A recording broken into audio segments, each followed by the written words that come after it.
Research analyst versus market speculators, maintaining the ethical divide. Important है।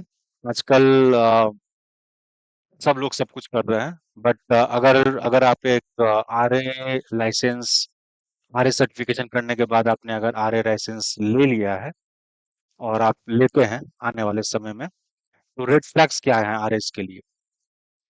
Section चला हुआ है डेली टिप्स देने का। टिप्स नहीं देते आरएस नॉर्मली, उनका एक क्लाइंट बेस होता है, उनको वो सर्विस प्रोवाइड करता है। और वो जो बाय सेल रिकमेंडेशन देते हैं, वो डिटेल रिसर्च रिपोर्ट के बेसिस पे होता है। ऐसा नहीं कि आ, आज सुबह उठा और ये इंडिकेटर ग्रीन में है तो चलो आज बाय सेल का रिपोर्ट दे दिया। ऐसा ऐसा आरए नहीं कर सकते। ऐसा टेलीग्राम चैनल पे होता है, ऐसा यूट्यूब पे होता है, बट एक सर्टिफाइड आरए इन तरह की चीजों में इन्वॉल्व नहीं हो सकते। अगर हो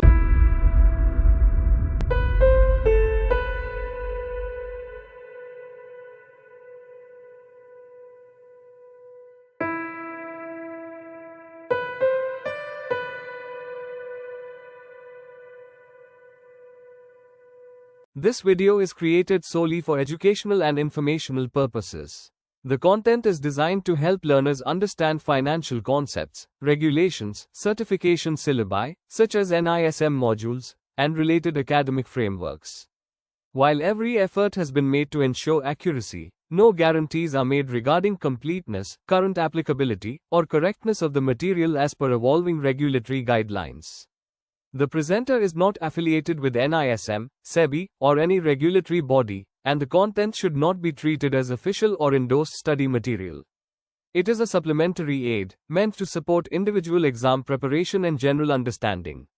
Always refer to the official handbook, circulars, or source material provided by the concerned certification or regulatory body before making professional or exam related decisions. Copyright Sarvadhikar Copyright 2025. Manish Kumar, ensuring success. All rights reserved. No part of this video, including visuals, text, explanations, voiceover, or presentation, may be copied, modified, reproduced, or redistributed in any form without express written permission. Sharing the video via its original YouTube link for non-commercial learning is allowed and encouraged. However, re-uploading, mirroring, or commercial use of this content is strictly prohibited. For academic collaborations, licensing, or permissions, please reach out via email support@ensuringsuccess.in. Visit our website www.ensuringsuccess.in. नमस्कार दोस्तों, ensuring success के इस official YouTube channel में आप सबों का स्वागत है। हम लोग नया सीरीज शुरू कर रहे हैं जो कि NISM 15 मॉड्यूल रिसर्च एनालिस्ट के सर्टिफिकेशन एग्जाम को कवर करेगा। इस मॉड्यूल में हम लोग हर एक चैप्टर के सेक्शन वाइज डिटेल्स को कवर करेंगे पॉइंट बाय पॉइंट। और हम ये उम्मीद करेंगे कि इस सेशन से और इन वीडियोस से जितने भी लोग आप लोगों में से सेबी रजिस्टर्ड रिसर्च एनालिस्ट बनना चाहते हैं, उनको कुछ ना कुछ मदद मिले। इसी कोशिश के साथ चलिए शुरू करते हैं आज का वीडियो, और जहाँ पे हम लोग स्टार्ट करते हैं सेक्शन 1.1 के साथ।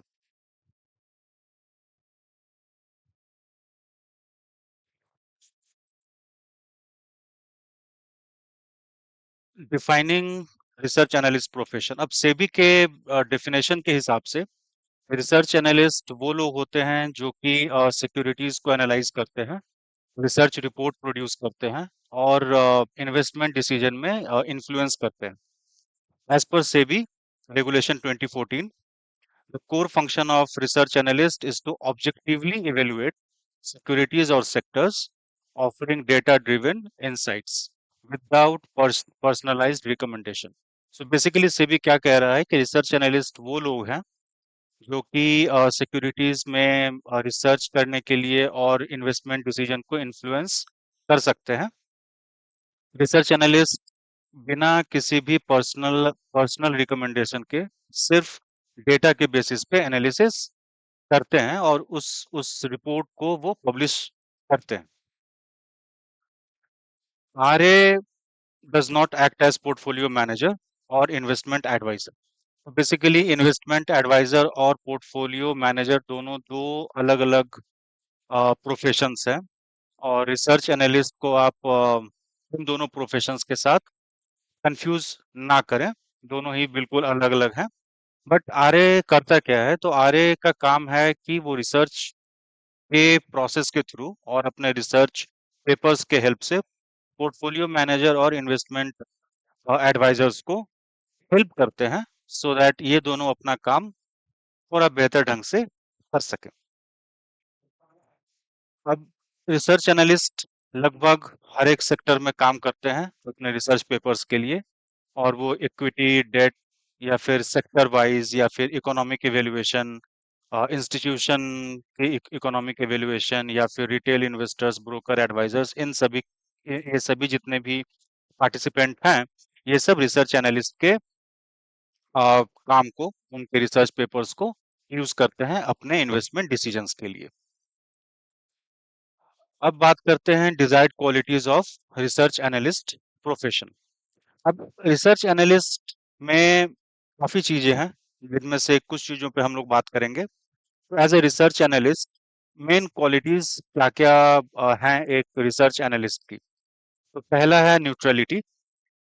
न्यूट्रलिटी मतलब क्लियर है कि एक रिसर्च एनालिस्ट को अपने रिसर्च में न्यूट्रल होना चाहिए, उसे बाइस्ड नहीं होना चाहिए। जो भी डेटा ड्रिवन इंफॉर्मेशन है उसके बेसिस पे ही उन्हें अपना रिसर्च का जो रिकमेंडेशन है, या उनका रिसर्च का जो रिपोर्ट है वो पब्लिश करना चाहिए। Data driven thinking. अब इसमें यह है कि इमोशंस की जरूरत नहीं है, और अगर कोई कंपनी किसी को काफी अच्छा लगता हो, बट अगर एज ए रिसर्च एनालिस्ट आप अपने पेपर्स को, अपने रिसर्च को कंप्लीटली डेटा ड्रिवन रखते हैं, डेटा जो बताएगा उसके हिसाब से ही आप कंपनी की इवेल्युएशन करते हैं, ना कि पर्सनल इमोशन या पर्सनल बायस के हिसाब से। Analytical depth. अब या तो एक रिसर्च ऊपर ऊपर से किया जा सकता है, या फिर एक रिसर्च को करने के वक्त काफी सारी चीजों को ध्यान में रखा जाता है। तो इन एनालिसिस करते वक्त किन चीजों को और किन पैरामीटर्स को, किस तरह के इंस्ट्रूमेंट्स को यूज करते हैं, वो हम लोग आने वाले चैप्टर्स में पढ़ेंगे। अभी के लिए इतना समझिए कि ये सारा रिपोर्ट एक काफी in depth, in detail report होता है, जो कि कंपनी या सेक्टर के परफॉर्मेंस को काफी डिफरेंट एस्पेक्ट्स में इवेलुएट करती है, और उस हिसाब से फिर वो रिपोर्ट्स पब्लिश की जाती है। Communication clarity.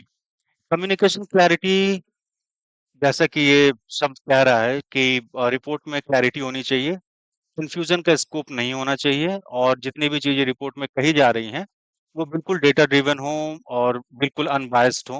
और अगर रिसर्च एनालिस्ट की रिपोर्ट ये कह रही है कि कंपनी ठीक ठीक काम नहीं कर रही है, तो ये मैसेज उनके कम्युनिकेशन में बिल्कुल क्लियर आनी चाहिए, ना कि बिना किसी डालमा के। ट्रांसपेरेंसी किसी भी प्रोफेशन में काफी इंपॉर्टेंट है, और रिसर्च एनालिस्ट में भी ट्रांसपेरेंसी का अपना एक इम्पैक्ट है, अपना एक जगह है। और ट्रांसपेरेंसी हेल्प करती है रिसर्च एनालिस्ट को या किसी भी प्रोफेशनल को अपनी क्रेडिबिलिटी को मार्केट में, या अपने आप कह सकते हैं क्लाइंट बेस में, या उनके जो यूजर्स हैं उनके उनपे अपनी क्रेडिबिलिटी बनाने में भी ट्रांसपेरेंसी काफी हेल्प करती है।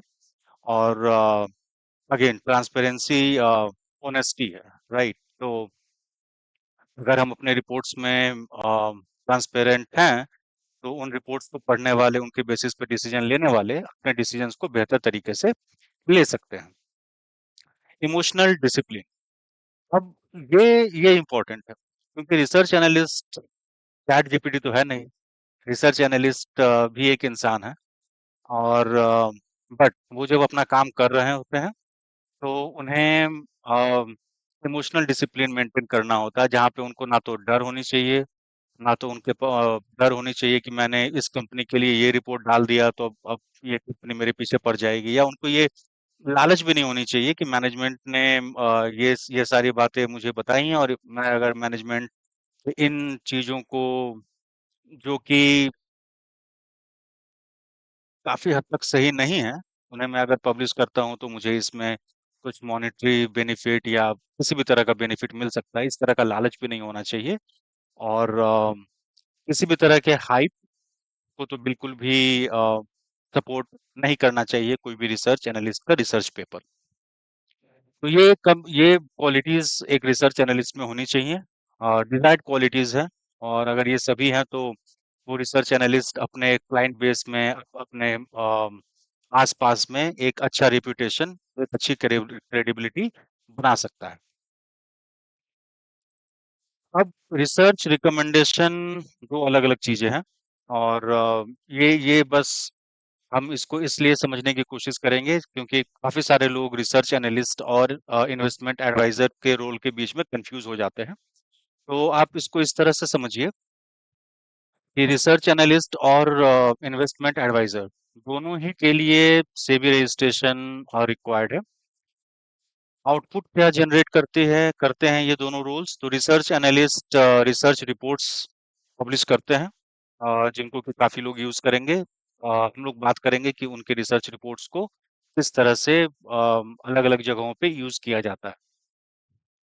इन्वेस्टमेंट एडवाइजर, ये इस प्रोफेशन में जो लोग हैं उनको सेबी ने ये ऑथराइजेशन या रजिस्ट्रेशन करा हुआ है कि वो हम जैसों को इन्वेस्टमेंट एडवाइस दे सकते हैं। और तो यहाँ पे मेन डिफरेंस ये है कि रिसर्च एनालिस्ट सिर्फ रिसर्च रिपोर्ट पब्लिश कर सकते हैं, वो इन्वेस्टमेंट एडवाइस नहीं दे सकते हैं अपने क्लाइंट्स को। और इन्वेस्टमेंट एडवाइजर रिसर्च एनालिस्ट के रिपोर्ट्स को यूज करते हैं और वो अपने क्लाइंट बेस के लिए एक personalised investment advisory sort of support या सर्विस, आप कह सकते हैं सपोर्ट या सर्विस प्रोवाइड करते हैं। कंपनसेशन कैसे मिलता है? तो रिसर्च एनालिस्ट को या तो कंपनी ने हायर कर रखा होता है, जहाँ पे वो कंपनी के लिए रिसर्च का काम करते हैं और अपने रिपोर्ट्स पब्लिश करते हैं, या फिर वो अगर किसी पब्लिकेशन में है तो वहां से उनको सैलरी मिलती है। और रिसर्च एनालिस्ट की अगर अपनी क्लाइंट बेस है, जहाँ पे वो अपने रिसर्च रिपोर्ट्स रिटेल ट्रेडर्स को के साथ शेयर करते हैं, तो वो उनसे भी कुछ charges as a service fee charge कर सकते हैं।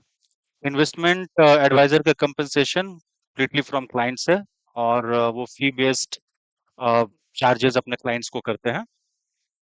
स्कोप इन दोनों का, रिसर्च एनालिस्ट का पब्लिक फेसिंग स्कोप है और ये ब्रॉड है, क्योंकि public facing in the sense कि जो भी रिपोर्ट्स वगैरह पब्लिश होती हैं ये पब्लिक में ही जाती हैं, और पब्लिक इसे यूज करती है, कंपनीज इसे यूज करती है, इंस्टीट्यूशंस इसे यूज करती हैं। काफी सारे लोग इन रिसर्च रिपोर्ट्स को यूज करते हैं, तो इनका स्कोप पब्लिक फेसिंग होता है। इंडिविजुअल और इन्वेस्टमेंट एडवाइजर, इनका रोल क्लाइंट स्पेसिफिक है, प्राइवेट है। क्लाइंट स्पेसिफिक एंड प्राइवेट का मतलब क्या हुआ?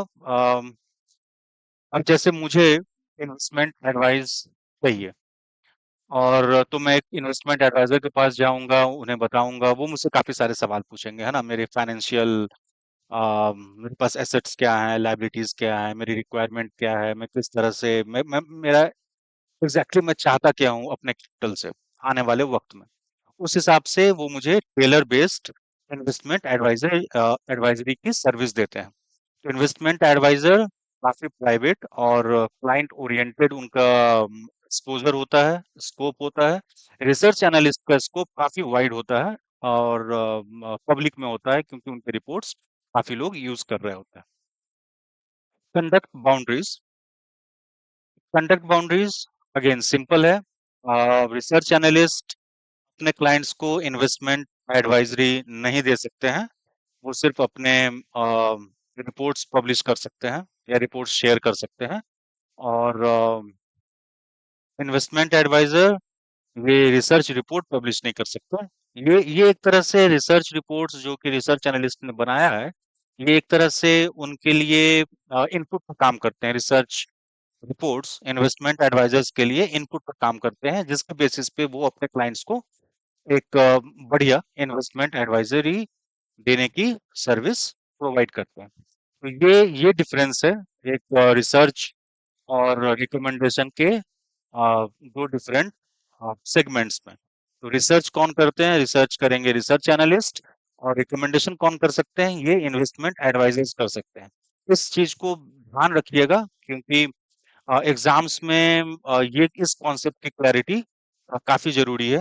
एग्जाम्स में काफी कभी कभी इस पे घुमा फिरा के कुछ कंफ्यूजिंग टाइप का क्वेश्चन पूछा जा सकता है, जहाँ पे इन दोनों रोल्स को मिक्स करने की कोशिश की जा सकती है, जहाँ पे आपको ये आपके पास ये क्लैरिटी बिल्कुल ही होनी चाहिए, रिकमेंडेशन का रोल किसके पास है और रिसर्च का रोल किसके पास है।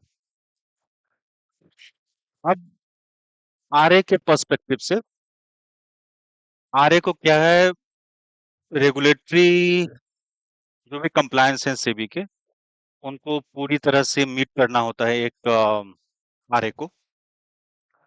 और किसी भी क्लाइंट को स्टॉक स्पेसिफिक रेफरेंस देना, या फिर किसी किसी भी क्लाइंट के लिए टेलर मेड कुछ रिसर्च रिपोर्ट बनाना, ये सब चीजें रिसर्च एनालिस्ट को अलाउड नहीं होती हैं। इस चीज को बिल्कुल ध्यान में रखना है अपने को। रिसर्च एनालिस्ट का सोल रोल सेबी के कंप्लायंस के हिसाब से ये है कि वो कंपनीज को इवेलुएट करेंगे, सेक्टर्स को इवेलुएट करेंगे, बाकी चीजों की एनालिसिस करेंगे, और उनके जो एनालिसिस हैं वो पब्लिक को, या वो फिर वो जिस कंपनी ने उन्हें हायर कर रखा है उन कंपनीज के साथ शेयर करेंगे। वो क्लाइंट को किसी भी तरह की इन्वेस्टमेंट एडवाइजरी प्रोवाइड नहीं कर सकता। आगे बढ़ते हैं, और यहाँ पे हम लोग देखेंगे कि रिसर्च एनालिस्ट को कौन कौन, उनको उनके रिसर्च एनालिस्ट को यूज कौन कौन करते हैं, है ना, उनके रिपोर्ट्स को कौन कौन यूज करते हैं। तो इनके रिपोर्ट्स को सबसे पहले तो जैसे हमने बात करा कि इन्वेस्टमेंट एडवाइजर्स इनके रिपोर्ट्स को यूज करते हैं, और वो रिसर्च एनालिस्ट के जो भी रिपोर्ट्स हैं, और इन्वेस्टमेंट एडवाइजर्स के जो क्लाइंट हैं, हर क्लाइंट का अपना स्पेसिफिक गोल होगा, तो उस गोल के हिसाब से वो फिर उस उन रिपोर्ट्स को यूज करते हैं जो कि रिसर्च एनालिस्ट ने बनाया है। इंस्टीट्यूशंस, इंस्टीट्यूशनल इन्वेस्टर्स, जो जो कि ये भी रिसर्च एनालिस्ट के रिपोर्ट्स को यूज करते हैं, और ये क्या करते हैं, ये कॉर्पोरेट अर्निंग और वैल्यूएशंस, इन सब चीजों को डिटरमाइन करने के लिए, या इनको समझने के लिए, या इनको फोरकास्ट करने के लिए रिसर्च रिपोर्ट्स को यूज करते हैं। फिर हमारे पास आती है मीडिया, और मीडिया हम सबों को पता है। तो रिसर्च एनालिस्ट के रिपोर्ट को मीडिया भी यूज करती है। जो भी मार्केट कमेंट्री है या रिसर्च, कोई भी एक काफी क्रेडिबल रिसर्च एनालिस्ट है और उन्होंने किसी भी कंपनी के लिए एक रिसर्च रिपोर्ट पब्लिश करा, और उस रिसर्च रिपोर्ट में या तो अच्छी चीजें हैं, काफी अच्छी बातें हैं, या उसमें कुछ प्रॉब्लम्स हाईलाइट की गई हैं उस कंपनी के लिए, तो इन सब चीजों को मीडिया पकड़ती है ना। तो नॉर्मल चीजें तो मीडिया बताएगी नहीं, या तो काफी कुछ अच्छा हो रिसर्च रिपोर्ट में, या कुछ नेगेटिव हो, तो मीडिया उसको हाईलाइट करने का काम करती है। क्रेडिट रेटिंग एजेंसीज भी रिसर्च रिपोर्ट को यूज करती हैं, आप समझ सकते हैं। क्रेडिट रेटिंग एजेंसीज कंपनीज को रेट करती हैं, वो इंस्टीट्यूशंस को रेट करती हैं, वो सेक्टर्स, वो काफी काफी जगहों पे उनका इम्पैक्ट होता है, और रेटिंग के हिसाब से उन कंपनीज को, उन कंपनीज के फाइनेंशियल्स पे, जो बैंकिंग इंफ्रास्ट्रक्चर है, लोन क्रेडिट्स वगैरह, इन सब चीजों का इम्पैक्ट पड़ता है, या फिर कस्टमर का जो भरोसा आप कह सकते हो, वो अगर रेटिंग कंपनी की, सॉरी, क्रेडिट एजेंसी ने अगर नीचे कर डाली, तो उनका कस्टमर बेस पे उसका इम्पैक्ट, नेगेटिव इम्पैक्ट पड़ सकता है। और इन सब चीजों का इम्पैक्ट पड़ता है एक क्रेडिट रेटिंग के हिसाब से। क्रेडिट रेटिंग एजेंसीज ने अगर क्रेडिट में कुछ फेरबदल करा, तो ये लोग भी रिसर्च रिपोर्ट को यूज करते हैं। पोर्टफोलियो मैनेजर्स नेक्स्ट यूजर हैं रिसर्च रिपोर्ट के, और ये sector weight valuation, again same चीजें, रिसर्च पोर्टफोलियो मैनेजर का काम इन्वेस्टमेंट एडवाइजर से थोड़ा सा डिफरेंट है, लेकिन हम लोग इसमें अभी नहीं जाएंगे, ये बिल्कुल ही डिफरेंट। सेबी का डिफरेंट मॉड्यूल है, सेबी के एक मॉड्यूल में इन्वेस्टमेंट एडवाइजर है, और पोर्टफोलियो मैनेजर के लिए एक बिल्कुल ही सेपरेट स्ट्रक्चर बना कर रखा है सेबी ने। तो अभी के लिए अपन इतना समझते हैं कि पोर्टफोलियो मैनेजर क्या है, पोर्टफोलियो मैनेजर भी रिसर्च एनालिस्ट को के रिपोर्ट्स को यूज करते हैं। ब्रोकर्स ये भी एक यूजर है रिसर्च एनालिस्ट के, और ये भी अपने रिकमेंडेशंस और इंसाइट्स वगैरह के लिए रिसर्च रिपोर्ट को यूज करते हैं। फिर हम आते हैं रेगुलेटर्स पे, और रेगुलेटर्स मतलब सेबी। तो सेबी इन रिसर्च एनालिस्ट को इसलिए यूज नहीं करती कि सेबी को किसी किसी कंपनी के स्टॉक में इन्वेस्ट करना है। सेबी भी इन रिपोर्ट्स की एक बेनिफिशियरी है। बेनिफिशियरी इन द सेंस, आप बेनिफिशियरी नहीं कह सकते, एक गार्ड करने वाले लोग हैं। तो अगर एज ए रिसर्च एनालिस्ट हमने किसी कंपनी के रिपोर्ट को, कंपनी के लिए एक रिसर्च रिपोर्ट बनाया है, तो बेस्ड ऑन कंप्लायंस वो सारे रिपोर्ट्स हमारे पास होने चाहिए, क्योंकि जब सेबी का कंप्लायंस चेक होता है या ऑडिट्स होते हैं, तो उनमें हमने जितने भी रिकमेंडेशंस करे हैं, या जितने भी कंपनी के बारे में या सेक्टर के बारे में हमने बातें करी हैं अपने रिपोर्ट्स में, उन सब चीजों का हमारे पास एक ऑडिट हिस्ट्री और बेसिकली एक detail set of data set होना चाहिए। इस बेसिस पे हमने किसी भी तरह के इंफॉर्मेशन को, कंपनी के रिलेटेड इंफॉर्मेशन को रिसर्च करा है, और उस रिसर्च के आउटपुट को पब्लिक में या अपने कंपनी को या अपने यूजर्स को डिस्ट्रीब्यूट करा है। तो रेगुलेटर्स भी रिसर्च एनालिस्ट को रिव्यू, ऑडिट और मॉनिटर करते हैं। और finally academics and policy thinkers. तो अब जितने भी, अगेन यहाँ पे ज्यादा कुछ बताने का नहीं है, लेकिन जो भी पॉलिसी टैंकर्स हैं, पॉलिसी टैंक हैं, और एकेडमिक्स हैं, पढ़ाई लिखाई और इंस्टीट्यूशंस वगैरह, इन्हें भी अगर किसी तरह की यूज स्टडी, केस स्टडी, या फिर किसी कंपनी के बारे में बात करनी हो, या पॉलिसी मेकर्स को किसी पर्टिकुलर सेक्टर के बारे में कुछ डिसीजन लेना हो, तो वहाँ पे भी ये रिपोर्ट्स यूज की जाती हैं। जैसे फॉर एन एग्जांपल, अगर किसी रिपोर्ट में आ रहा है कि एक पर्टिकुलर सेक्टर काफी गड़बड़ चल रहा है, काफी बुरा चल रहा है, और वहाँ पे गवर्नमेंट की जरूरत है, गवर्नमेंट के हेल्प की जरूरत है, तो इस इन सब चीजों को फिर जो पॉलिसी मेकर्स हैं वो मॉनिटर कर रहे होते हैं, और उन्हें अगर वाजिब लगता हो, या अगर जरूरत लगती हो, तो फिर वो इंटरवीन करते हैं पॉलिसी के हेल्प से। या तो उस सेक्टर को कुछ बेनिफिट दिया जाता है बजट सेशंस में, या फिर काफी सारी चीजें हैं जो पॉलिसी मेकर्स कर सकते हैं अगर उन्हें किसी भी तरह की हेल्प करनी हो। और वो करते हैं, वो मोस्टली करते हैं, क्योंकि end of the day economy को आगे बढ़ाना पॉलिसी मेकर्स का मेन जॉब है। तो वो इन सब चीजों को देख रहे होते हैं। और अब रिसर्च एनालिस्ट को किन किन, कहाँ कहाँ पे ये इनके रिपोर्ट यूज होते हैं, उस पर हम लोगों ने बात कर ली। अब आरए पर्सपेक्टिव के हिसाब से जितनी भी चीजें हमने रिपोर्ट में लिखनी है, वो कोई ना कोई उसे यूज कर सकता है अपने इन्वेस्टमेंट के लिए। और इसलिए एक रिसर्च एनालिस्ट के लिए ये बहुत ही इम्पोर्टेंट है कि आप जो रिपोर्ट बना रहे हैं वो बिल्कुल प्रिसीजन, न्यूट्रलिटी के साथ बनाई जाए। मतलब डेटा एनालिसिस वहाँ पे बिल्कुल सही होना चाहिए, और न्यूट्रल होना इम्पोर्टेंट है। हम वहाँ पे किसी भी, अगेन, ग्रीड, फियर या किसी भी कारण से किसी भी कंपनी के लिए बायस्ड रिसर्च रिपोर्ट नहीं बना सकते, क्योंकि हमारे रिपोर्ट्स पे जिन लोगों ने भरोसा करके रखा है, वो अपनी सेविंग्स और अपने फ्यूचर प्लानिंग के हिसाब से हमारे रिपोर्ट्स पे इन्वेस्टमेंट कर सकते हैं। और अगर अगर हमारी रिपोर्ट गलत है, अगेन, गारंटी कोई भी रिसर्च एनालिस्ट नहीं दे सकता है कि उसने जो फोरकास्ट करा है वो सही ही होगा।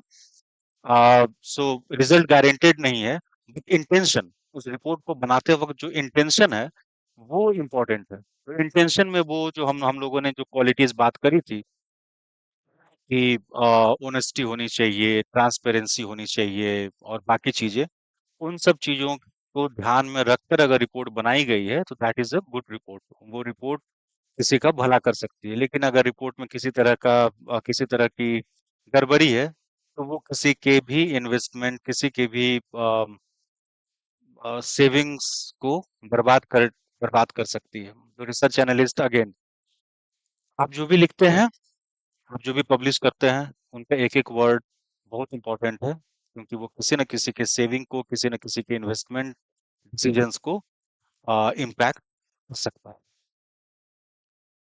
देखते हैं नेक्स्ट पॉइंट पे हम लोग आते हैं, types of research analysis analyst, by side versus sell side. तो दो तरह के रिसर्च एनालिस्ट होते हैं। एक बाय साइड रिसर्च एनालिस्ट होते हैं और एक सेल साइड रिसर्च एनालिस्ट होते हैं। तो बाय साइड रिसर्च एनालिस्ट का मतलब क्या है? ये वो लोग हैं जो कि इंस्टीट्यूशंस में काम करते हैं, जैसे म्यूचुअल फंड में काम कर रहे हैं, पोर्टफोलियो मैनेजमेंट सर्विसेज में काम कर रहे हैं, और ये इंटरनल रिपोर्ट्स बनाते हैं कंपनीज के लिए, अपने एम्प्लॉयज के लिए, जो कि उनके एम्प्लॉयज, उनके कंपनीज, उनके कंपनी को, पोर्टफोलियो मैनेजर्स को हेल्प करते हैं कि वो अपने फंड को किस तरह से इन्वेस्ट करें। तो ये बाय साइड रिसर्च एनालिस्ट होते हैं। इनके ऑडियंस कौन है? तो इंटरनल फंड मैनेजर, जैसा हमने अभी बात करा कि इन्होंने जो रिपोर्ट अपने इंस्टीट्यूशन के लिए बनाया, उस रिपोर्ट के हिसाब से फिर इनके फंड मैनेजर्स, जो उनके पास कैपिटल है, उसे डिफरेंट सेक्टर्स या कंपनीज में एलोकेट करते हैं। रिपोर्ट एक्सेस इनका कैसा होगा? ये हमेशा कॉन्फिडेंशियल होगा, क्योंकि अगेन इनके ये हायर्ड रिसोर्सेस हैं, तो इनके रिपोर्ट्स कॉन्फिडेंशियल हैं, और ये सिर्फ इनके जो एम्प्लॉयर्स हैं, वो ही इनको सिर्फ यूज करते हैं, बाई साइड आरएस को। प्रेशर, इनके ऊपर भी प्रेशर रहेगा। प्रेशर किसका रहेगा? इंटरनल फंड मैनेजर का। तो मान लो कि फंड मैनेजर के पास अनएलोकेटेड फंड पड़ा हुआ, और उन्हें जल्द से जल्द उसे इन्वेस्ट करना है, और अगर रिसर्च एनालिसिस में लेट हो रहा है या फिर रिपोर्ट कंप्लीट नहीं है, तो उनके एलोकेशन में डिफिकल्टी आती है, फंड एलोकेशन में। तो यहाँ पे इनके ऊपर हमेशा एक प्रेशर बना होता है। अगर किसी फंड मैनेजर को पर्टिकुलरली एक कंपनी के बारे में जाननी है कि इस कंपनी में मुझे फंड इन्वेस्ट करना चाहिए या नहीं करना चाहिए, और उसने उस रिसर्च रिपोर्ट के लिए रिसर्च एनालिसिस एनालिस्ट को कहा, तो फिर वो वहाँ पे एक, अगेन ये एक normal corporate work life pressure है, जो कि रिसर्च एनालिस्ट पर रहेगा। बट बाय रिसर्च एनालिस्ट के केस में ये प्रेशर किनके थ्रू रहेगा? इंटरनल फंड परफॉर्मेंस के हिसाब से, है ना? क्योंकि अगर रिसर्च एनालिसिस ने एनालिस्ट ने कुछ कंपनीज को हाईलाइट करा या फोरकास्ट करा, और उस पे इन्वेस्टमेंट हो गया, और फिर उसका अगर परफॉर्मेंस बढ़िया नहीं आ रहा है, तो यहाँ पे एक प्रेशर जनरेट हो सकता है। और फाइनली बायस रिस्क। तो यहाँ पे जो बायस का रिस्क रहेगा, अगेन रिसर्च एनालिस्ट मशीन तो है नहीं, वो भी इंसान है, तो उनके पास भी हमेशा एक बायस रिस्क रहेगा। और बायस रिस्क कहाँ से आएगा? स्ट्रैटेजी अलाइनमेंट के हिसाब से। स्ट्रैटेजी अलाइनमेंट के हिसाब से बायस रिस्क कैसे आएगा, इसके बारे में अगर आपको ज्यादा समझनी है, या आपको इससे कुछ और क्लैरिटी चाहिए, तो आप वीडियो में कमेंट कर दीजिए। मैं एक इसका एक छोटा सा शॉर्ट बना के डाल दूँ। दूसरे टाइप के जो रिसर्च एनालिस्ट हैं, वो है सेल साइड रिसर्च एनालिस्ट। अब इनका काम क्या है? ये रिपोर्ट पब्लिश करते हैं, और पब्लिक प्लेटफॉर्म पे पब्लिश करते हैं। They are subject to greater compliance visibility. अब समझिए इन दोनों चीजों को, ये एग्जाम के हिसाब से तो इम्पोर्टेंट है ही, साथ में कॉन्सेप्चुअल क्लैरिटी के लिए भी ये काफी इम्पोर्टेंट है। तो बाय साइड एनालिस्ट एम्प्लॉयर्स के लिए काम करते हैं, और सेल साइड रिसर्च काम को, उनके रिसर्च पेपर्स को यूज करते हैं अपने इन्वेस्टमेंट डिसीजंस के लिए। अब बात करते हैं desired qualities of research analyst profession. अब रिसर्च एनालिस्ट में काफी चीजें हैं, जिनमें driven insights, without personal investment adviser advisory की सर्विस देते हैं। तो इन्वेस्टमेंट एडवाइजर कर रखा होता है, जहाँ पे वो कंपनी के लिए, इसको इसलिए समझने की कोशिश करेंगे क्योंकि काफी वाले अपने डिसीजंस को बेहतर तरीके से ले सकते हैं ना। रिसर्च का जो रिकमेंडेशन, या तो अच्छी चीजें हैं, काफी अच्छी बातें हैं, या उसमें कुछ प्रॉब्लम्स हाईलाइट की गई हैं उस कंपनी के लिए, तो इन सब चीजों को मीडिया पकड़ती है ना। तो नॉर्मल चीजें तो मीडिया बताएगी नहीं, या तो काफी कुछ अच्छा हो रिसर्च रिपोर्ट में, या कुछ नेगेटिव हो, तो मीडिया उसको हाईलाइट करने का काम करती है। क्रेडिट रेटिंग एजेंसीज भी रिसर्च रिपोर्ट को यूज करती हैं, आप समझ सकते हैं। क्रेडिट रेटिंग एजेंसीज कंपनीज को रेट करती हैं, वो इंस्टीट्यूशंस को रेट करती हैं, वो सेक्टर्स, वो वो काफी काफी जगहों पे उनका इम्पैक्ट होता है, और रेटिंग के हिसाब से उन कंपनीज को, उन कंपनीज के फाइनेंशियल्स पे जो बैंकिंग इंफ्रास्ट्रक्चर है, लोन क्रेडिट्स वगैरह, इन सब चीजों का इम्पैक्ट पड़ता है। या फिर कस्टमर कस्टमर का जो भरोसा आप कह सकते हो, वो अगर रेटिंग कंपनी की, सॉरी, क्रेडिट एजेंसी ने अगर नीचे कर डाली, तो उनका कस्टमर बेस पे उसका इम्पैक्ट, नेगेटिव इम्पैक्ट पड़ सकता है। और इन सब चीजों का इम्पैक्ट पड़ता है एक क्रेडिट रेटिंग के हिसाब से। अगर आप एक आरए बनते हैं, तो अगेन एक प्रोफेशनल साइड रिसर्च एनालिस्ट के बारे में, या इन्होंने जहां भी डिस्ट्रीब्यूट करा है क्लाइंट बेस में, उनके पास इनके रिपोर्ट का एक्सेस होगा। प्रेशर इंटरनल फंड मैनेजर का, तो मान लो कि फंड मैनेजर के पास अनएलोकेटेड फंड पड़ा हुआ, और उन्हें जल्द से जल्द उसे इन्वेस्ट करना है। और अगर रिसर्च एनालिसिस में लेट हो रहा है, या फिर रिपोर्ट कंप्लीट नहीं है, तो उनके एलोकेशन में डिफिकल्टी आती है, फंड एलोकेशन में। तो यहाँ पे इनके ऊपर हमेशा एक प्रेशर बना होता है। अगर किसी फंड मैनेजर को पर्टिकुलरली एक कंपनी के बारे में जाननी है कि इस कंपनी में मुझे फंड इन्वेस्ट करना चाहिए या नहीं करना चाहिए, और उसने उस रिसर्च रिपोर्ट के लिए रिसर्च एनालिसिस एनालिस्ट को कहा, तो फिर वो वहाँ पे एक, अगेन ये एक normal corporate work life pressure है, जो कि रिसर्च एनालिस्ट पर रहेगा। बट बाय रिसर्च एनालिस्ट के केस में ये प्रेशर किनके थ्रू रहेगा? इंटरनल फंड परफॉर्मेंस के हिसाब से, है ना? क्योंकि अगर रिसर्च एनालिसिस ने एनालिस्ट ने कुछ कंपनीज को हाईलाइट करा या फोरकास्ट करा, और उस पे इन्वेस्टमेंट हो गया, और फिर उसका अगर परफॉर्मेंस बढ़िया नहीं आ रहा है, तो यहाँ पे एक प्रेशर जनरेट हो सकता है। और फाइनली बायस रिस्क, तो यहाँ पे जो बायस का रिस्क रहेगा, अगेन रिसर्च एनालिस्ट मशीन तो है नहीं, वो भी इंसान है, तो उनके पास भी हमेशा एक बायस रिस्क रहेगा। और बायस रिस्क कहाँ से आएगा? स्ट्रैटेजी अलाइनमेंट के हिसाब से। स्ट्रैटेजी अलाइनमेंट के हिसाब से बायस रिस्क कैसे आएगा, इसके बारे में अगर आपको ज्यादा समझनी है, या आपको इससे कुछ और क्लैरिटी चाहिए, तो आप वीडियो में कमेंट कर दीजिए। मैं एक इसका एक छोटा सा शॉर्ट बना के डाल दूँ। दूसरे टाइप के जो रिसर्च एनालिस्ट हैं, वो है sell side research analyst.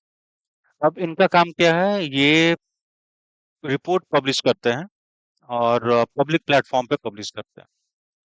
They are subject to greater compliance visibility. अब समझिए इन दोनों चीजों को, ये एग्जाम के हिसाब से तो इम्पोर्टेंट है ही, साथ में कॉन्सेप्चुअल क्लैरिटी के लिए भी ये काफी इम्पोर्टेंट है।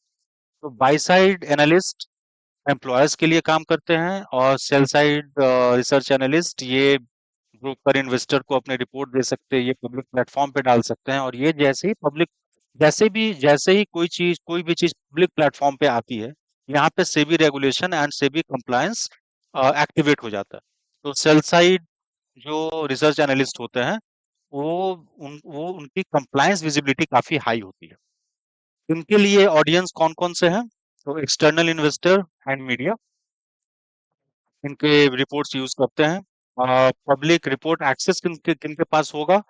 पब्लिक के पास होगा, या इन्होंने जहां भी डिस्ट्रीब्यूट करा है क्लाइंट बेस में, उनके पास इनके रिपोर्ट का एक्सेस होगा। प्रेशर क्या होगा? प्रेशर परफॉर्मेंस प्रेशर होगा। एक्सटर्नल रेटिंग्स, क्योंकि अगर ये डिफरेंट प्लेटफॉर्म से अपने अपने रिपोर्ट पब्लिश कर रहे हैं, और अगर वो कंपनी या वो सेक्टर्स परफॉर्मेंस नहीं कर रहे हैं इनके फोरकास्ट के बेसिस पे, तो फिर इनका क्लाइंट बेस छोटा हो सकता है, या इनके ऊपर जो ट्रस्ट है वो कम हो सकता है। तो इनके ऊपर प्रेशर किनका होता है? एक्सटर्नल रेटिंग्स का। और फाइनली यहाँ पे बायस रिस्क क्या हो सकता है? वो हो सकता है conflict of interest and brokerage. Conflict of interest ऐसे समझिए कि मान लीजिए एक रिसर्च एनालिस्ट ने किसी कंपनी में इन्वेस्ट करके रखा हुआ है, और उसके पास काफी उसका ट्रस्ट लेवल हाई है पब्लिक में, और उसने कोई रिसर्च रिपोर्ट पब्लिश करा उस कंपनी के बारे में जो कि पॉजिटिव है ना, रिपोर्ट। तो यहाँ पे बायस क्या आ जा रहा है कि रिसर्च एनालिस्ट ने पहले से इन्वेस्ट करके रखा है, और अब उसके रिपोर्ट के हिसाब से और भी अगर ज्यादा लोग इन्वेस्ट करते हैं, तो ऑब्वियसली रिसर्च एनालिस्ट को कुछ उनके इन्वेस्टमेंट पे ज्यादा प्रॉफिट हो सकता है। तो ये एक कॉन्फ्लिक्ट ऑफ इंटरेस्ट है, तो इसका ध्यान हमेशा रखना होता है। और अगेन ये बिल्कुल फिर से ट्रांसपेरेंसी वाली बात है, क्रेडिबिलिटी वाली बात है। और इसमें रिसर्च एनालिस्ट को काफी ध्यान रखना होता है। तो ये इसमें हम लोगों ने बात करा बाय साइड और सेल साइड रिसर्च एनालिस्ट के बारे में। आगे देखते हैं। तो रिसर्च एनालिस्ट, सॉरी, अब वो रिसर्च एनालिस्ट में understand your role clarity. By side analyst must maintain portfolio alignment, और sell side analyst must disclose all risks of potential misalignment और कॉन्फ्लिक्ट ऑफ इंटरेस्ट का तो उन्हें ध्यान रखना ही है। फिर हम लोग आगे बढ़ते हैं और देखते हैं कि रिसर्च एनालिस्ट का contribution in capital market. Capital market में ये किस तरह से कंट्रीब्यूट करते हैं। तो पहला हम लोग पॉइंट देखते हैं, रैशनल प्राइसिंग ऑफ एसेट्स। अब रिसर्च रिपोर्ट क्या करता है ना, ये किसी भी सिक्योरिटी को वैल्यू करता है बेस्ड ऑन फंडामेंटल्स। हल्ला गुल्ला के दम पे इनका रिपोर्ट नहीं बनता, क्योंकि ये डेटा ड्रिवन होते हैं, करेक्ट। तो अगर मान लीजिए कि किसी स्टॉक का प्राइस एकाएक 100 रुपए से 500 रुपए हो गया, तो रिटेल ट्रेडर क्या करेंगे, वो दौड़ना चालू करेंगे उन स्टॉक्स के पीछे। इसे कहते हैं हाइप। रिसर्च एनालिस्ट का जॉब ये होता है, वो जब उस कंपनी को इवेल्युएट कर रहा होगा, तो उसे इस हाइप से कोई लेना देना नहीं है। कंपनी का स्टॉक 100 से 500 हो गया और बाकी चीजें, वो कंपनी के फंडामेंटल्स को देखेगा।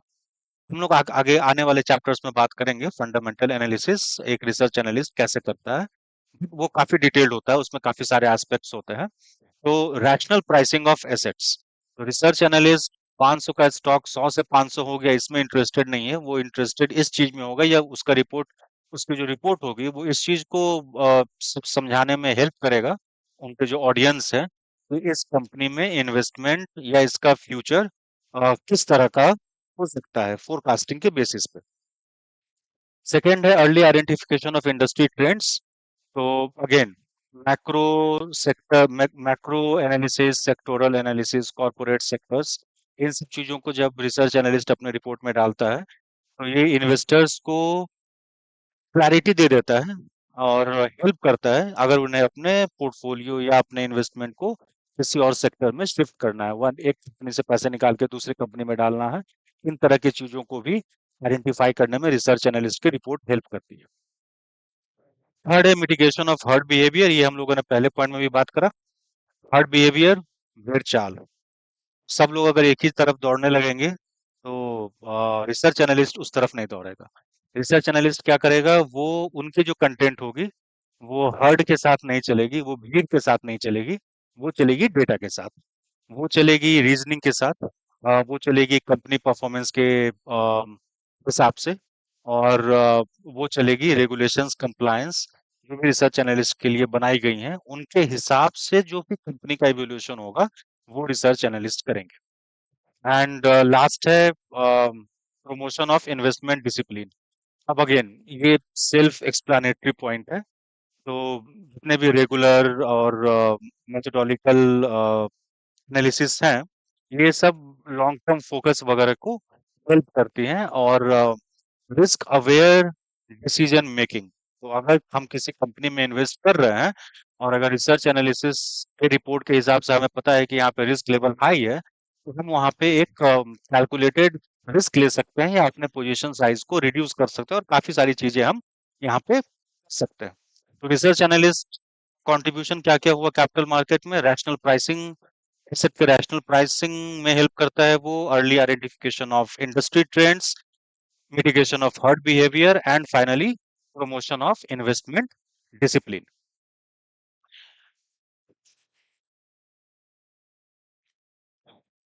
आरए के पर्सपेक्टिव से, you are part of the market's intellectual filter, your reports can trigger buy, sell, or rebalancing।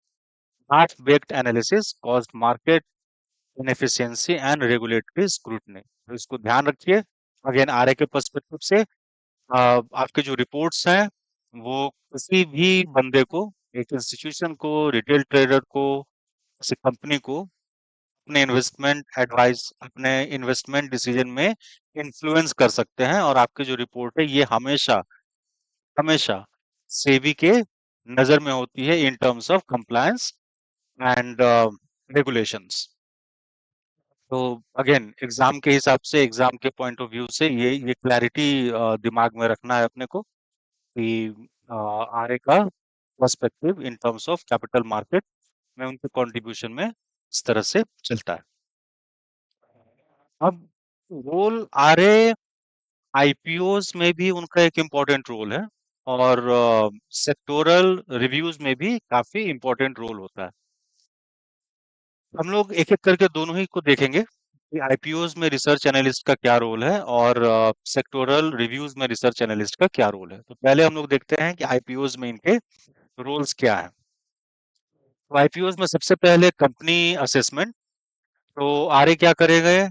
RA issuers के बिजनेस मॉडल, फाइनेंशियल्स और फ्यूचर फोरकास्ट को रिव्यू करते हैं, इवेल्युएट करते हैं। अगेन इसके ऊपर हम लोग आने वाले चैप्टर्स में ज्यादा डिटेल में बात करेंगे। वैल्यूएशन एनालिसिस करते हैं वो। अब अगर आईपीओ का प्राइस काफी हाई प्लेस किया गया है इशूअर के थ्रू, तो आरए यहाँ पे अगेन जो भी उनका वैल्यूएशन एनालिसिस है, जो भी इन्वेस्टर्स हैं, वो उनको हेल्प कर सकते हैं, हेल्प करते हैं। अच्छा, इस आईपीओ का प्राइस फेयर है, नहीं है, या एक्सपेंसिव है, या कम है, कम दाम पे रखा है जबकि ज्यादा होना चाहिए। तो इन सब चीजों को भी रिसर्च एनालिस्ट आईपीओ के टाइम पे इन सब चीजों में हेल्प करते हैं। तीसरा क्या करते हैं वो? Red flag identification. अगेन सबसे इम्पोर्टेंट, इन्वेस्टमेंट में रिस्क समझे बिना इन्वेस्टमेंट अपने आप में एक चैलेंज है। तो रिसर्च एनालिस्ट आईपीओस में क्या करेंगे? वो हाईलाइट करेंगे किन चीजों को, गवर्नेंस रिस्क को, प्रोमोटर अगर मजबूत नहीं है, या अनसस्टेनेबल ग्रोथ को उनके बिजनेस मॉडल को देखते हुए। Peer comparison. अब अगेन पीयर कंपैरिजन का सिंपल सा मतलब है कि अगर एक आईपीओ आ रहा है जो कि मान लीजिए कि हेल्थ हेल्थ केयर इंडस्ट्री से रिलेटेड है, वो एक पर्टिकुलर प्रोडक्ट बना रहा है जिस प्रोडक्ट को बनाने वाले और भी कंपनीज हैं मार्केट में। तो यहाँ पे आ रहे पीयर कंपैरिजन करते हैं और फिर बताते हैं कि मार्केट बेंचमार्किंग और बाकी सब चीजों के हिसाब से इस पर्टिकुलर आईपीओ का वर्थ कितना होना चाहिए। और फाइनल, इन्वेस्टर एजुकेशन। वो provides simplified reports to help investors. तो इनका अगेन आरए का रोल रिपोर्ट्स जनरेट करना है। तो जो भी इन्वेस्टर्स हैं उनको इस आईपीओ के पर्टिकुलर आईपीओ के लिए इंफॉर्मेशन आरएस प्रोवाइड करते हैं। सेक्टोरल रिव्यूज में आरए किस तरह से इन्वॉल्व होते हैं उसको समझते हैं। तो सेक्टोरियल रिव्यूज में हम लोग बात करेंगे macro to micro analysis. Again इसके ऊपर एक डिटेल चैप्टर है, हम लोग उसमें बात करेंगे इसके ऊपर। बट मैक्रो टू मैक्रो मतलब मैक्रो एनालिसिस भी करना है और माइक्रो एनालिसिस भी करना है। इसमें demand supply chain, policy changes, global impact, इन सब चीजों को कवर करते हैं मैक्रो टू माइक्रो एनालिसिस में। Identifying cycles, again self explanatory है, हर सेक्टर का अपना एक बिहेवियर होता है। जैसे मान लो कि सीमेंट इंडस्ट्री का एक पर्टिकुलर इन ईयर 1 या 2 क्वार्टर्स होगा जहाँ पे सीमेंट सेल्स काफी ज्यादा हो जाता है। किसी भी पर्टिकुलर सेक्टर, किसी भी पर्टिकुलर क्वार्टर में स्टील का मार्केट में ज्यादा बिकने लगता है। या आसान शब्दों में समझते हैं इसको कि जैसे ठंडे के मौसम में गर्म कपड़े ज्यादा बिकने लगते हैं, और गर्मी के मौसम में कॉटन वाले ज्यादा बिकने लगते हैं। तो ये जो सेक्टोरियल साइकिल्स होते हैं, इन सब चीजों को भी सेक्टोरल रिव्यूज में आरए कवर करते हैं। टॉपिक्स, अगेन इनके एनालिसिस के हिसाब से 10 कंपनीज आई तो इन्होंने उसमें से, या 5 सेक्टर्स आए तो इन्होंने उसको रैंकिंग कर डाला कि ये सब इनमें चल सकते हैं, इस अभी के टाइम पे ये इन्वेस्टमेंट ज्यादा फायदेमंद हो सकता है। Valuation trend. अब इसमें जो पी बैंड अर्निंग्स है, मीन रिवर्सल अपॉर्चुनिटीज हैं, इन सब चीजों को कैलकुलेट करते हुए वैल्यूएशन का ट्रेंड स्टैब्लिश करते हैं रिसर्च एनालिस्ट। इन इन पर्टिकुलर पैरामीटर्स को हम लोग आगे फंडामेंटल एनालिसिस वाले चैप्टर में कवर करेंगे। अब यहाँ पे हम लोग सेकेंड स्लाइड में, नेक्स्ट स्लाइड में चलते हैं। तो आरए पर्सपेक्टिव क्या रहा हमारे इस टॉपिक में, वो है ध्यान देने की बात है कि you are expected to uncover what's not obvious. इसका मतलब ये है कि नॉर्मली जो बाहर से दिख रहा हो उसके बेसिस पे ही रिपोर्ट नहीं बनता है। जो नहीं दिख रहा है, नहीं दिखने वाली हिडन चीजों को बाहर लेके आना, ये एक रिसर्च एनालिस्ट का प्राइमरी जॉब होता है। Go beyond numbers and anticipate sector dynamics, clear gaps, and risk traps. Research analyst versus market speculators, maintaining the ethical divide. Important है। आजकल सब लोग सब कुछ कर रहे हैं, बट अगर अगर आप एक आरए लाइसेंस, आरए सर्टिफिकेशन करने के बाद आपने अगर आरए लाइसेंस ले लिया है और आप लेते हैं आने वाले समय में, तो रेड फ्लैग्स क्या हैं आरएस के लिए? सेक्शन चला हुआ है डेली टिप्स देने का। टिप्स नहीं देते आरएस नॉर्मली, उनका एक क्लाइंट बेस होता है, उनको वो सर्विस प्रोवाइड करता है। और वो जो बाय सेल रिकमेंडेशन देते हैं, वो डिटेल रिसर्च रिपोर्ट के बेसिस पे होता है। ऐसा नहीं कि आ, आज सुबह उठा और ये इंडिकेटर ग्रीन में है तो चलो आज बाय सेल का रिपोर्ट दे दिया। ऐसा ऐसा आरए नहीं कर सकते। ऐसा टेलीग्राम चैनल पे होता है, ऐसा यूट्यूब पे होता है, बट एक सर्टिफाइड आरए इन तरह की चीजों में इन्वॉल्व नहीं हो सकते। अगर होते हैं तो ये क्या है, एक red flag. Telegram YouTube channel अभी हमने बात करी, रेड फ्लैग है। और अनसब्सटेंटेड मार्केट रूमर्स, हर्ड मेंटेलिटी पे हम लोगों ने बात करी थी। तो रूमर्स के पीछे आरएज नहीं भाग सकते। आरएज का हर रिपोर्ट कंप्लीटली डेटा ड्रिवन होता है, और ये मॉनिटर किया जाता है, ये रेगुलेट किया जाता है, ये रिव्यू या ऑडिट किया जाता है सेबी के थ्रू। तो अगर कोई भी आरए इन सब तरह की चीजों में इन्वॉल्व है तो ये उनके लिए रेड फ्लैग है। सेबी किसी भी वक्त उनके ऊपर एक्शन ले सकती है, सेबी ले या ना ले। अगर अगर एक अगर आप एक आरए बनते हैं तो अगेन एक प्रोफेशनल क्या बोल सकता हूँ मैं उससे, एक्सेप्टेड बिहेवियर है कि आप पर्टिकुलर चीजों को ना करें। और ये सब चीजें उनमें से कुछ उनमें से dos and don'ts for research analyst करके अपन देखते हैं। डूज क्या क्या कर सकते हैं, क्या क्या करना चाहिए। Disclose conflict holding and affiliations. जिस भी कंपनी या सेक्टर में इन्वेस्ट कर रहे हैं, करके रखा हुआ है आरए ने, और अगर उस कंपनी के लिए उन्होंने रिसर्च रिपोर्ट पब्लिश करा है तो उन्हें कॉन्फ्लिक्ट होल्डिंग एंड एफिलिएशन को डिस्क्लोज करना चाहिए। Based conclusions based on verifiable data. अपने मन से या अपने इमोशन के हिसाब से आप किसी भी रिपोर्ट को नहीं बना सकते। Stay with in research scope. जितने भी पैरामीटर्स दिए गए हैं फंडामेंटल एनालिसिस में, उसके अंदर रह के ही अपने को काम करना है। जितने भी रिपोर्ट्स हमने बनाए, फाइल रिपोर्ट विद सेबी या मैनेजमेंट। तो अगर आप बाई साइड रिसर्च एनालिस्ट हैं तो मैनेजमेंट के साथ आप शेयर करेंगे, आप सेल साइड हैं तो आप सेबी के साथ आपको वो रिपोर्ट सब शेयर करना होता है। Respect role boundaries versus investment adviser. तो आरए का रजिस्ट्रेशन लेने के बाद आप क्लाइंट को इन्वेस्टमेंट एडवाइस देना शुरू मत कर दीजिएगा। वो आरए का काम नहीं है, वो आईए का काम है। क्या क्या नहीं करना चाहिए? ओनरशिप अगर आपकी है सिक्योरिटीज में तो आप उसे हाइड ना करें। कहीं से भी कोई भी रिपोर्ट कॉपी ना करें बिना किसी प्रूफ के। खुद की रिपोर्ट खुद से बनाएं। इसी इसी कारण से आप आरए बनने वाले हैं।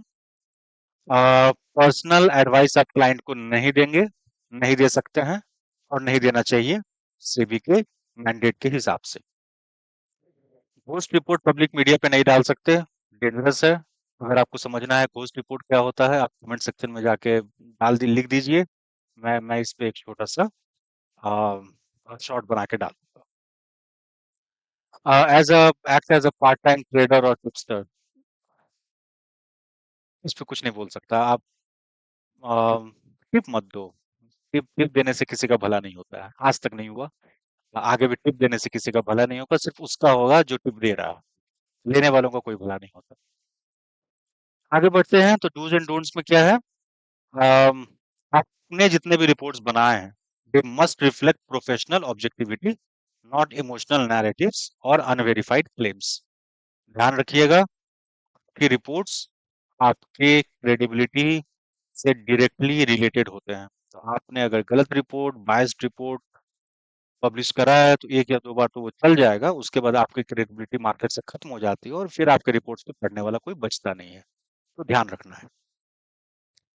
आगे देखते हैं RA table report types and analyst responsibility. तो इसको हम लोग थोड़ा सा तेजी में चलेंगे। इसमें अगर आपको कहीं पे भी कुछ डाउट रहा तो आप अगेन कमेंट में डाल दीजिएगा, मैं उसके उसका क्लैरिफिकेशन आपको दे दूंगा। तो रिपोर्ट्स कौन कौन से होंगे? Company initiation note, primary focus क्या होगा इसका? Long term analysis. की एनालिस्ट ड्यूटी क्या है? Build multi year model with disclosures. कहाँ पे फंस सकता है आर? Ignoring macro impact. अगर मैक्रो इम्पैक्ट को इग्नोर कर दिया तो ये वाला जो रिपोर्ट है कंपनी इनिशिएशन नोट, इसमें कुछ गड़बड़ हो सकता है।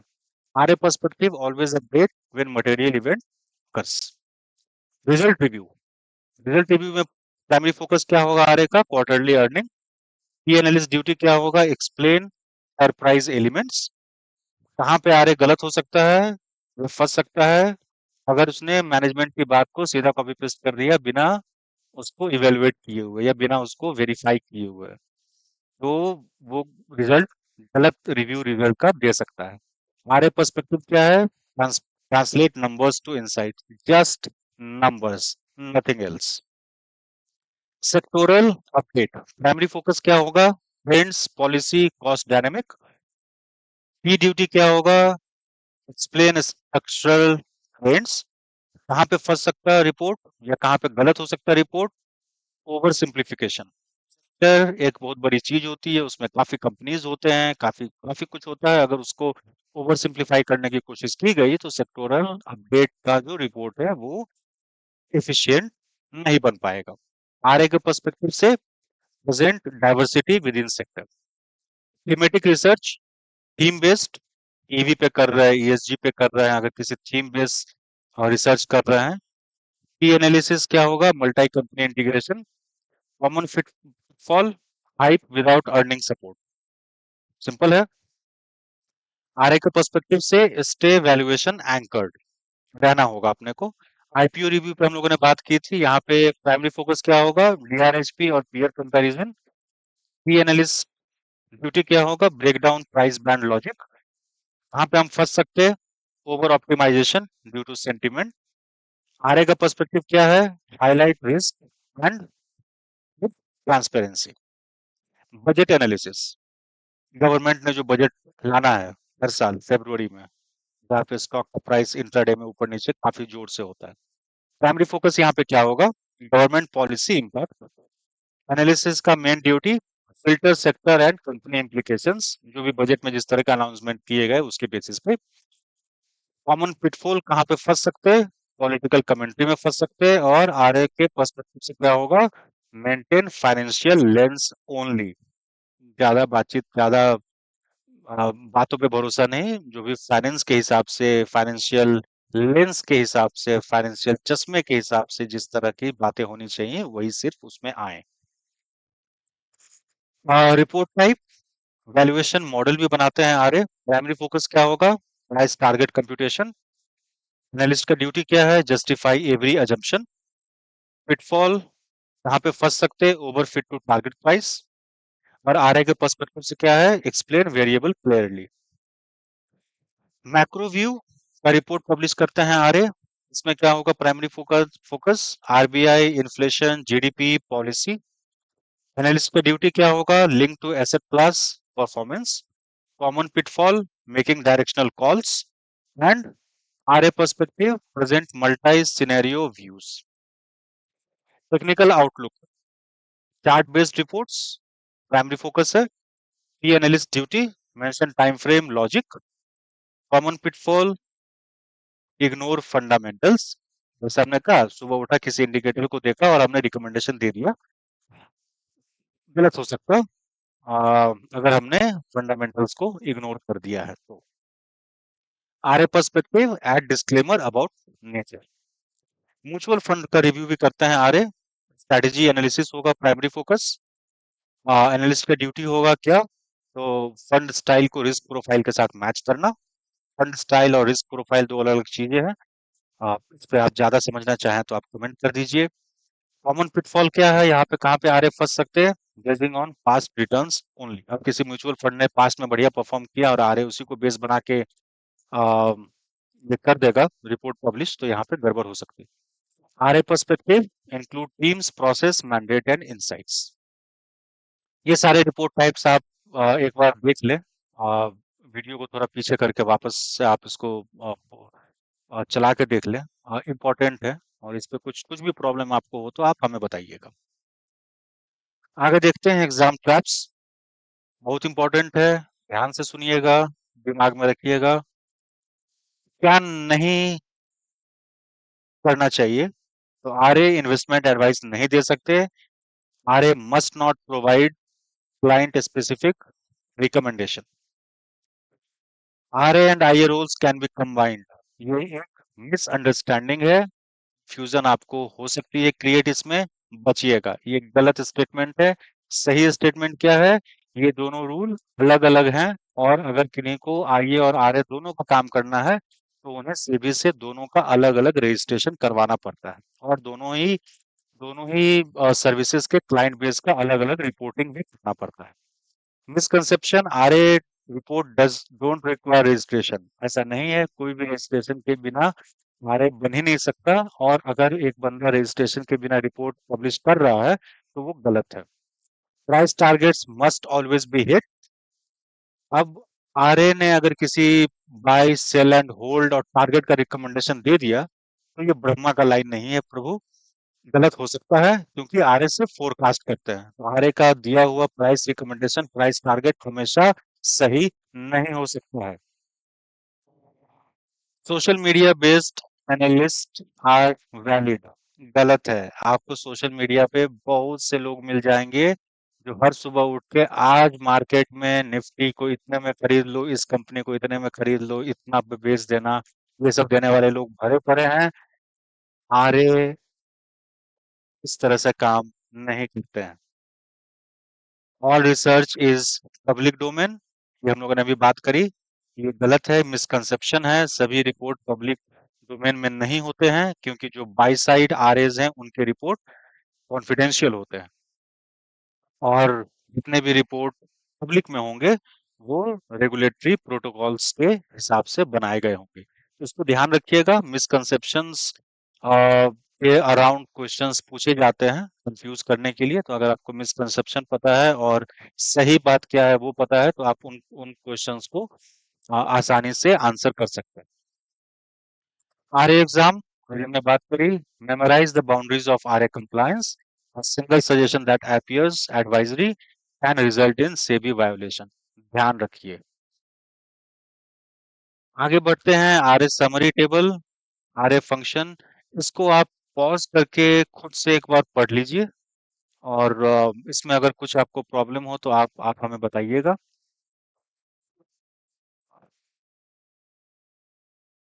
मैं इसका मेन बता दूं। क्लैरिटी, न्यूट्रलिटी एंड एविडेंस, ये तीन चीजें हैं जिनको हम आरए का प्रोफेशनल ट्रायल भी कहते हैं। इन तीन चीजों को अगर आप दिमाग में रखेंगे, clarity, neutrality and evidence, three terms, clarity, neutrality and evidence, अगर आपने माइंड में ये तीन टर्म सेट कर लिया तो most of the time, I will say 100% of the time, आप किसी भी तरह के रेगुलेशन ब्रीच से अपने आप को कंप्लीटली बचा लेंगे। याद क्या रखना है? सिर्फ तीन चीजें, क्लैरिटी, न्यूट्रलिटी एंड एविडेंस। मतलब रिपोर्ट क्लियर होना चाहिए, न्यूट्रलिटी होनी चाहिए, उसमें बायस नहीं होना चाहिए, एंड एविडेंस, डेटा सपोर्ट करना चाहिए उस रिपोर्ट को। एथिक्स क्या क्या होंगे? ट्रांसपेरेंसी पे हमने बात करी, ऑब्जेक्टिविटी पे बात करी, कॉन्फिडेंशियलिटी पे बात करी एंड कॉम्पिटेंस पे बात करी। तो मैं बार बार इसको इसलिए बता रहा हूँ आपको, दो बार तीन बार हमने इस पे बात कर ली है क्योंकि ये काफी इंपॉर्टेंट है। एंड सेक्शन 1.1 मॉड्यूल 15 का फर्स्ट चैप्टर का फर्स्ट सेक्शन है। यहाँ पे अगर हमारे पास क्लैरिटी होगी कि हम असल में ये पढ़ाई करने वाले हैं और हम इस पढ़ाई को करने के बाद जो बनेंगे वो क्या बनेंगे। तो वहां पे आपको इन सब चीजों की हेल्प होगी। And accountability, obviously transparency, objectivity, confidentiality, competence and accountability, ये आरएस के कोर एथिक्स होंगे, और बिना एथिक्स के किसी भी प्रोफेशन में आगे नहीं बढ़ा जा सकता। आगे देखते हैं। Again you are judged by both what you publish and how ethically you behave off paper. One misstep can invalidate your career. आपने एक गलती करी, आपने एक बार ट्रस्ट खोया लोगों का, दोबारा आप पे कोई ट्रस्ट नहीं करने वाला, और आपका रिसर्च एनालिस्ट का करियर उसी वक्त लगभग खत्म हो जाता है। तो इस पे ध्यान रखना है अपने को। Limitations of RA role, no guarantee of accuracy, क्योंकि किसी भी रिटर्न, किसी भी रिसर्च में हम, किसी भी रिपोर्ट में हम एक्यूरेसी कंफर्म नहीं कर सकते हैं, ये सारी चीजें प्रोबेबिलिटी बेस्ड होती हैं। एक्सटर्नल डिपेंडेंसीज होंगी, हमने आज रिपोर्ट पब्लिश करा कि क्वार्टरली रिव्यू ऐसा होना चाहिए, और 1 महीने के बाद किसी कंट्री के प्रेसिडेंट ने कुछ तो कांड कर डाला, तो हमारी रिपोर्ट पे वो एक्सटर्नल इम्पैक्ट पड़ेगा, और हमारे रिपोर्ट के परफॉर्मेंस पे या उस सेक्टर या उस कंपनी के परफॉर्मेंस पे असर पड़ेगा। और ये कोई भी प्रेसिडेंट किसी भी टाइम, किसी भी कोई भी प्राइम मिनिस्टर किसी भी टाइम कहीं से भी कुछ भी बोलेगा, और एक रिसर्च एनालिस्ट की रिपोर्ट की धज्जियां उड़ जाएंगी। No control over how others use the report. अब हमने रिपोर्ट बनाया एज अ आरए, और हमारे रिपोर्ट को अगर एज अ आरए अगर उस रिपोर्ट को कोई समझ नहीं पाया, या कहीं पे उसने कुछ तो मिस इंटरप्रेट करके उसके हिसाब से डिसीजन ले लिया, तो इस पे आरए का कोई कंट्रोल नहीं होता है। एंड ऑब्लिगेशन टू अपडेट, तो ये एक ऑब्लिगेशन है। अगर हमने रिसर्च रिपोर्ट किसी कंपनी के लिए पब्लिश करी है, और कंपनी के लिए चीजें बदलती हैं, या उस सेक्टर के लिए चीजें बदलती हैं, तो एज अ आरए हमें अपने रिपोर्ट को अपडेट करना चाहिए। Red flags that breach RA role integrity, red flags पे हमने बात करी थी। Management pushing for positive tone. अब मैनेजमेंट, किसी कंपनी के लिए आप रिपोर्ट बना रहे हो, और मैनेजमेंट ने कहा भाई साहब आप एकदम इस बार मेरे कंपनी के बारे में बढ़िया बढ़िया बातें बताओ, ये आरए के लिए एक रेड फ्लैग है। क्यों रेड फ्लैग है? Undermines objectivity. एक्शन रिक्वायर्ड क्या होगा आरए की तरफ से? Document evidence, disclose pressure. बताओ भाई मेरे को ये परेशान कर रहा है। Using reports for price manipulation, red flag है। क्यों गलत है आरए के लिए? Violate SEBI's code, legal risk. Action required क्या होगा? Never share draft selectively. Red flag, copying peer content, किसी का कंटेंट उठाया, कॉपी पेस्ट मार दिया, गलत है। अब उस बंदे ने ये गलत करा हुआ है और आपने उसी चीज को उठा के डाल दिया, तो ये आप फंस गए ना। तो क्रेडिबिलिटी लॉस होगा यहाँ पे। एक्शन रिक्वायर्ड क्या है? हमेशा अपने रिपोर्ट खुद बनाएं, इंडिपेंडेंटली वेरीफाई, और रिसोर्सेस को लिखें कि मैंने इस रिसोर्स से ये इंफॉर्मेशन उठाया, इसलिए मैंने अपने रिपोर्ट में डाला है। आपकी क्रेडिबिलिटी जनरेट होती है, सस्टेन होती है। Promoting brokerage products in report, red flag है, नहीं करना चाहिए, कॉन्फ्लिक्ट ऑफ इंटरेस्ट है। एक्शन रिक्वायर्ड डिस्क्लोज, या तो आप अगर कर रहे हो तो डिस्क्लोजर मारो वहां पे, या फिर इन सब चीजों से बचो। Red flag, ghost reporting on social media. क्यों गलत है? Lakhs compliance, invites penalty from SEBI. And action क्या यहाँ पे लेना चाहिए? All reports must be attributable and filed with SEBI. आगे देखते हैं। अब हम लोग आ गए हैं फ्लैश कार्ड्स पे। तो हमने आरए के चैप्टर के बारे में, आरए के सेक्शन 1.1 पे हमने कवर कर लिया। अब यहाँ पे कुछ क्वेश्चंस हमने डाल रखे हैं आपके लिए, आप इन क्वेश्चंस को पढ़िए, उसके आंसर्स कमेंट्स में आप डाल दें, और मैं इन क्वेश्चंस के आंसर अपने फेसबुक पेज पे पोस्ट कर दूंगा, जहाँ पे आप लोग इसके आंसर्स को देख सकते हैं। तो मैं क्वेश्चंस आपके लिए एक एक करके आगे बढ़ा देता हूँ, ताकि आप क्वेश्चंस को पॉज करके स्क्रीन पे आप क्वेश्चंस देखिए। और अगर आप यहाँ तक पहुंचे हैं और आपने यहाँ तक वीडियो देखा है, तो आप डेफिनेटली इन क्वेश्चंस को कमेंट सेक्शन में वेट कीजिए। इससे हमें भी समझ में आएगा कि आपने जो भी टॉपिक कवर की गई हैं उनको आपने बढ़िया से समझ लिया है। तो यहाँ पे टोटल क्वेश्चंस जो डाले गए हैं वो आई थिंक 12 या 14 क्वेश्चंस हैं, तो आप सभी क्वेश्चंस को अटेम्प्ट कीजिए। सिंपल क्वेश्चंस हैं, इसमें ज़्यादा कॉम्प्लिकेशन नहीं है, ये मोस्टली क्योंकि सेक्शन 1.1 ज़्यादा कॉम्प्लिकेटेड है नहीं, तो इसमें कॉन्सेप्चुअल क्वेश्चंस ज़्यादा हैं। इन क्वेश्चंस को जब आप पढ़ेंगे, इजी है, आप बस देखिए, बट आंसर जरूर कीजिएगा, और उन आंसर्स को कमेंट में डाल दीजिएगा। इसके साथ ही सेक्शन 1.1 हम लोगों ने कंप्लीट कर लिया। अब नेक्स्ट In वीडियो में case हम you लोग find section any value from 1.2 this video, don't forget to को like, कवर comment and करेंगे। share for us to reach more NISM aspirants. Video देखने के लिए बहुत Feel बहुत free to धन्यवाद। support my work via का दिन UPI, शुभ हो। details on screen. प्रणाम। Thank you.